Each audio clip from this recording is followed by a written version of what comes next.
Bonjour la beauté. En 1962, la relation entre les États-Unis et l'Union soviétique est extrêmement tendue. Les rumeurs disent que les Soviétiques vont bientôt lancer une bombe atomique. La panique s'empare des Américains et construire des abris anti-aériens dans les jardins devient courant. Le docteur Calvin travaille dur dans son bunker, le remplissant de provisions suffisantes pour de nombreuses années. Un jour, Calvin et sa femme enceinte, Helen, organisent une fête chez eux. Tout se passe bien jusqu'à ce qu'ils voient à la télévision une annonce du président Kennedy sur une mission secrète contre l'Union soviétique. Sans détail, Calvin panique, croyant que la guerre est imminente. Il chasse tous les invités et entraîne sa femme dans le bunker. Quelques secondes plus tard, un avion survole la ville, subit une panne mécanique et s'écrase directement sur la maison de Calvin, détruisant tout. Dans le bunker, Calvin entend le fracas et sent la vibration, supposant que la guerre a commencé. Il scelle rapidement la porte et explique à Helen qu'elle ne peut être ouverte manuellement. Elle s'ouvrira automatiquement dans 35 ans, le temps nécessaire pour que les particules nucléaires se normalisent dans l'atmosphère. Peu après, les autorités arrivent pour inspecter les débris de l'accident. Ne trouvant aucun signe de vie, elles concluent que Calvin et Helen sont morts dans l'incident. Les jours passent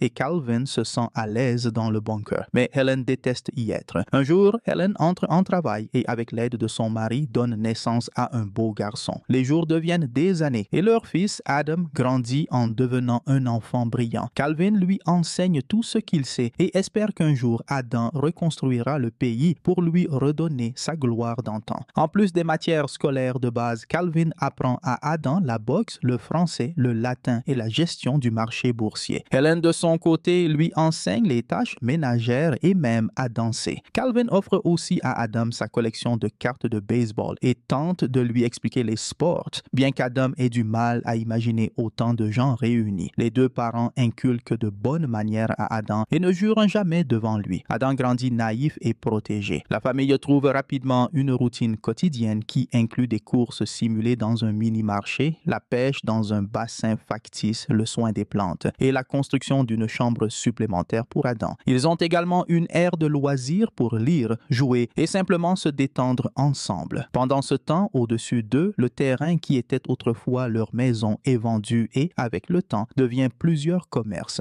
D'abord un restaurant, puis une pizzeria et plus tard une discothèque. En 1995, Adam fête ses 33 ans et reçoit des cadeaux que ses parents ont fabriqués pour lui. Quand il souffle les bougies, il fait le vœu de trouver la partenaire idéale. Un jour, Helen mentionne qu'il ne reste que 2 ans et Calvin dit qu'il regrettera cet endroit quand le moment sera venu. Ce qui pousse Helen à se retirer dans une autre pièce pour crier sa frustration. En 1997, les 35 ans se terminent enfin et la porte s'ouvre automatiquement. La famille est excitée de sortir, mais Calvin insiste pour faire une vérification rapide afin de s'assurer que c'est sans danger. Après avoir enfilé une combinaison de protection contre les radiations, il prend l'ascenseur et émerge dans un bâtiment abandonné, désormais occupé par un groupe de sans-abri ivres. Melker, l'un d'eux, est si surpris de voir Calvin émerge du sol de façon si brillante que Melker s'évanouit. Calvin sort du bâtiment et est stupéfait par tous les changements. Des graffitis partout, des gens manipulant des armes comme des jouets, des magasins de produits pour adultes remplis de marchandises qui le dégoûtent et des personnes étranges qu'il ne comprend pas quand elles parlent. Terrifié, Calvin retourne en courant au bunker et explique qu'en dépit de l'air respirable, le quartier reste une terre dévastée post-apocalyptique remplie de mutants fous. Il conclut qu'ils doivent rester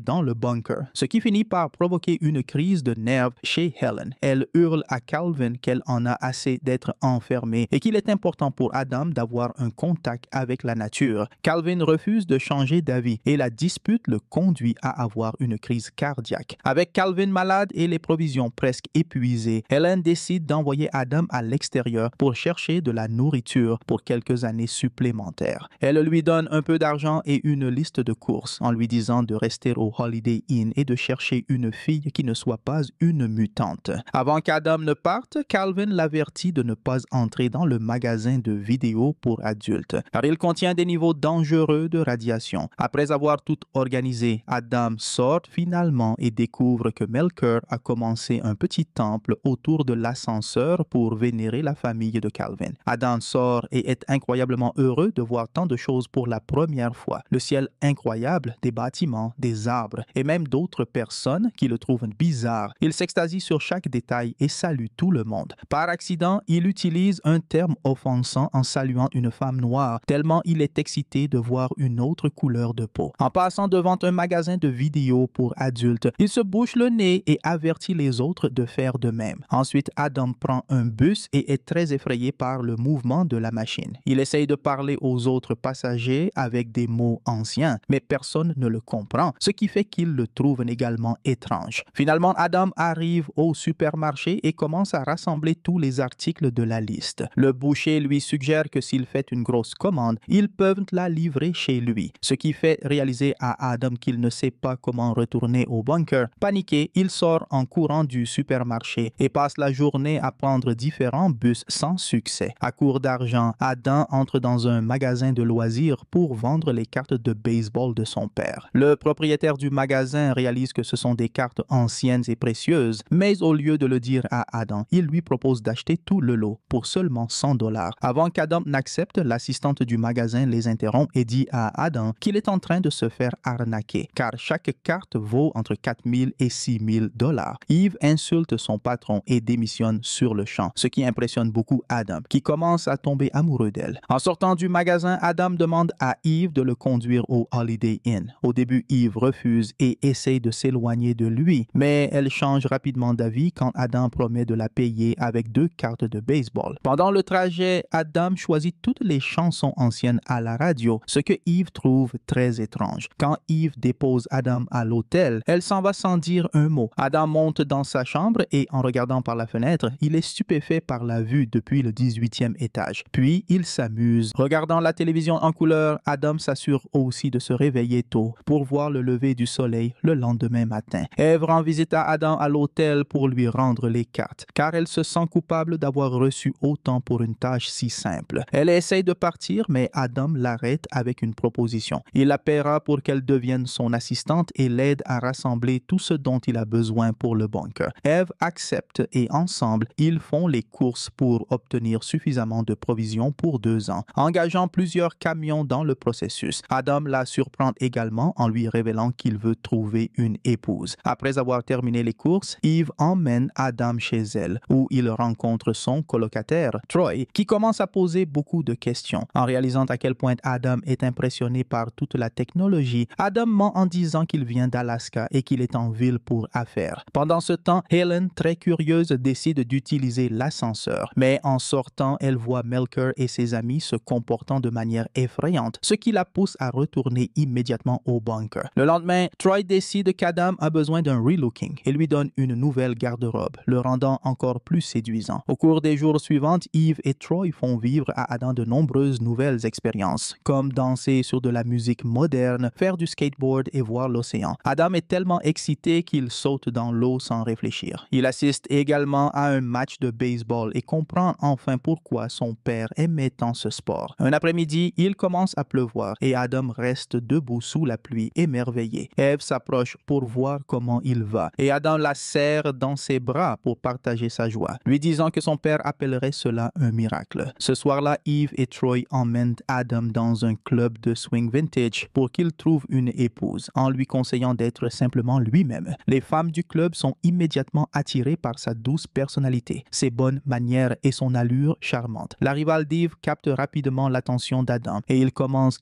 à bien s'entendre, ce qui rend Yves jalouse. Elle tire Adam à l'écart et lui dit qu'il a besoin d'une femme douce dans sa vie, pas d'une vulgaire. Ensuite, Adam invite une autre femme à danser et ensemble, ils impressionnent tout le monde avec leurs incroyables compétences en danse. Yves essaie d'ignorer sa jalousie et discute avec son ex-petit ami qui se moque d'Adam et le provoque pour qu'il se batte. Cependant, Adam utilise ses leçons de boxe pour intimider rapidement le type. Agacé par tout ce drame, Yves quitte le club et rentre chez elle seule. Lorsque Troy arrive, il informe Yves qu'Adam est parti du club avec sa rivale, ce qui fait qu'Yves se rend compte qu'elle aime Adam. Elle court pour le retrouver, monte dans sa voiture, mais avant de partir, quelqu'un frappe à la fenêtre, la faisant tomber au sol. C'est Adam qui la ramène à l'intérieur et soigne sa blessure, tout en lui expliquant qu'il a dû refuser les autres femmes parce qu'il ne pouvait pas arrêter de penser à elle. Adam avoue ses sentiments pour Yves et et ils finissent par s'embrasser. Maintenant qu'ils sont ensemble, Adam décide de lui dire la vérité sur sa famille et son foyer, ajoutant qu'il veut l'épouser pour qu'ils puissent vivre ensemble dans le bunker. Cependant, Eve pense qu'il est fou et le chasse immédiatement. Le lendemain, Troy emmène Adam à travers la ville tout en lui apprenant à conduire. Soudain, Adam voit le magasin de vidéos pour adultes d'avant et il suit le chemin jusqu'à finalement retrouver le bâtiment situé au-dessus de son bunker où Melker a fondé une religion autour de l'ascenseur. Ému, il court immédiatement retrouver Eve pour lui annoncer la nouvelle, mais il tombe sur deux psychiatres qui l'attendent. Au début, Adam fait semblant de coopérer, mais dès qu'il voit une opportunité, il s'échappe. Tandis qu'un des médecins le poursuit, l'autre essaie d'appeler la police, mais Eve l'arrête et réalise que ce qu'elle a fait était mal. À ce moment, Adam court vers elle et lui donne la clé de l'hôtel pour qu'elle puisse régler la facture avec ses cartes. Ensuite, il s'enfuit avec le camion qu'il avait accidentellement loué, heurtant au passage la voiture du médecin. Plus tard, Eve et Troy se rendent dans la chambre d'hôtel d'Adam et découvrent une multitude d'objets fabriqués dans les années 60, ainsi que les certificats d'action de Calvin qui valent désormais des millions de dollars. Ces découvertes leur font comprendre qu'Adam disait la vérité. Pendant ce temps, Adam retourne finalement au bunker et étreint ses parents après 2 semaines d'absence. Il leur raconte que le monde extérieur est magnifique et apporte les provisions qui sont chargées par Melker et ses amis. Eve, désespérée de retrouver Adam, part à sa recherche avec Troy. Ils se rendent dans le magasin de vidéos pour adultes et commencent à frapper le sol, croyant pouvoir trouver le bunker en dessous. Mais évidemment, ils ne trouvent rien et décident de partir. Cependant, en sortant, ils voient Adam sur le point d'entrer dans le bâtiment voisin. Eve court immédiatement vers lui pour l'embrasser et le serrer dans ses bras. Adam l'invite alors à rencontrer ses parents. Calvin et Helen apprécient beaucoup Eve et les 4 dînent ensemble. Calvin donne également à Adam une discussion sur les oiseaux et les abeilles. Cependant, avant de faire des plans pour une nouvelle vie, Adam demande à ses parents d'attendre 2 mois. Dans les semaines suivantes, Adam et Eve vendent les actions de Calvin et construisent une nouvelle maison à la campagne, identique à l'ancienne maison d'Adam. Melker, désormais sobre et réhabilité, aide également. Une fois tout prêt, Adam emmène ses parents dans la nouvelle maison, révélant qu'ainsi ils pourront s'habituer au nouveau monde petit à petit. Plus tard, alors que Helen et Eve préparent le dîner, Adam raconte finalement à Calvin qu'il n'y a jamais eu de guerre atomique, que ce qui est tombé sur leur maison était un avion et que l'Union soviétique s'est effondrée. Calvin refuse de le croire et commence à faire des plans pour construire un nouveau bunker par précaution. C'est ainsi que se termine l'histoire, revenant au présent